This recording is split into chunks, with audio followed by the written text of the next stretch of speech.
रहनुमा मरियम औरंगजेब ने कहा है कि लेवल प्लेइंग फील्ड का रोना रोने वाले इलेक्शन की तैयारी करें। मुखालिफ जमातों को अंदाजा हो चुका है अवाम ने नून लीग को मुंतखब करने का फैसला कर लिया है, इसीलिए उनका रोना धोना जारी है। अवाम को यकीन है मौजूदा हालात से नवाज शरीफ ही निकाल सकते हैं। से, इस्लामाबाद से, पंजाब से, सिंध से, खैबर पख्तूनख्वा से लोग क्यों आए थे? क्योंकि आज भी पाकिस्तान की अवाम को ये यकीन है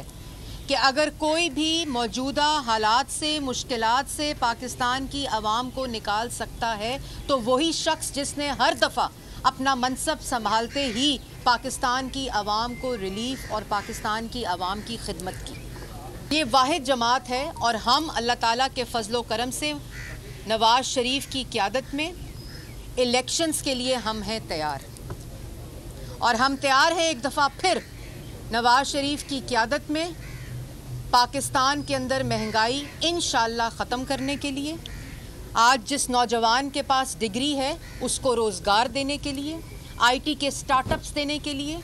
उनको रोज़गार के ऐसे मौके देने के लिए कि उनको दर दर नौकरी के लिए ना फिरना पड़े, बल्कि अपने घर बैठ के वो अपने बिजनेस के स्टार्टअप्स को